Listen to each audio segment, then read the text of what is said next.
ताज्या बातम्यांसाठी महान करेला सबस्क्राइब करा आणि बेल आयकॉनला क्लिक करा।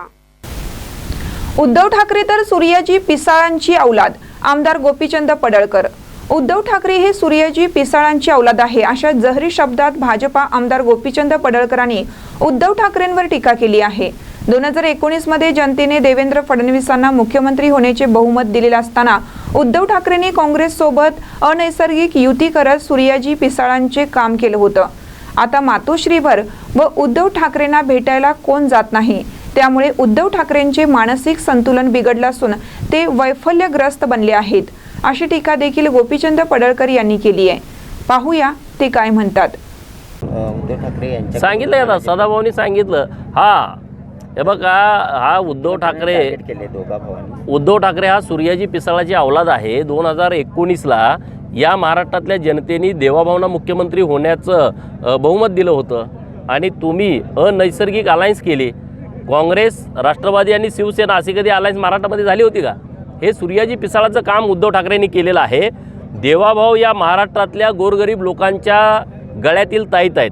या महाराष्ट्रातील उपेक्षित, वंचित, पीडित, प्रतारित, अपमानित लोक, 18 पगड जातीची लोक, 12 बलुतेदार, भटके विमुक्त, ओबीसी, मायनर ओबीसी, शेतकरी, कष्टकरी, आदिवासी आणि मागासवर्गीय यांचे हृदय सम्राट आहेत देवाभाऊ।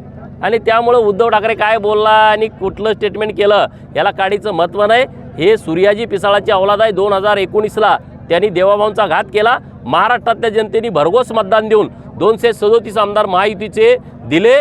पुन्हा देवाभाऊ महाराष्ट्राच्या सत्तेमध्ये आले आणि पुन्हा काल आषाढी एकादशीची म्हणजे आजच पाटे आज पुन्हा एकदा देवाभाऊंच्या उपस्थितीमध्ये पांडुरंगानंच तो दिलेला आशीर्वाद आहे आणि पांडुरंगाची पूजा परत देवाभाऊंच्या उपस्थितीमध्ये आज त्यांच्या हाताने आज झालेली आहे। त्यामुळं उद्धव ठाकरे आता पूर्णपणे व्हायबल झालेला माणूस आहे। रोज दिव्याच्या गाड्या मातोश्रीकडं, प्रोटोकॉल, झेड+ सुरक्षा सगळं गेलं ना, काय राहिलं नाही। कोणाची गाडी वाट बघत बसली, कोण येतंय का, कोण माझी वेळ घेतंय का? अरे येणार कोण आता? सगळे निघून गेले, कुणी येण्यासारखं नाही।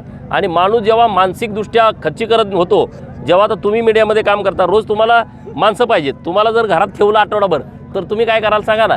रोज ह्या पार्टीचा माणूस त्या पार्टीचा पुढे जाऊन तुम्ही प्रश्न विचारताय आणि 8 दिवस तुम्हाला घरात ठेवलं तर तुमची मानसिकता बिघडेल। तशा पद्धतीनं उद्धव साहेबांची मानसिकता पूर्णपणे बिघडलेली आहे। तिकडं कोण वेळ पण मागणार आणि तिकडं भेटायला पण कोण येणार। सगळी गर्दी आता भाजपाकडे आहे, सगळी गर्दी आता एकनाथ शिंदे साहेबांच्या शिवसेनेकडे आहे। त्यामुळे आता त्यांचं वैफल्यग्रस्तपणातून केलेलं त्यांनी ते स्टेटमेंट आहे। राज ठाकरेमुळे त्यांना काय फायदा होईल का? आगे देखो होता है क्या? अजून राजकारणात निवडणुका खूप पुढे आहेत। आता नेमकी काय परिस्थिती होती ते आमचे वरिष्ठ या सगळ्या विषयावरती बोलतील।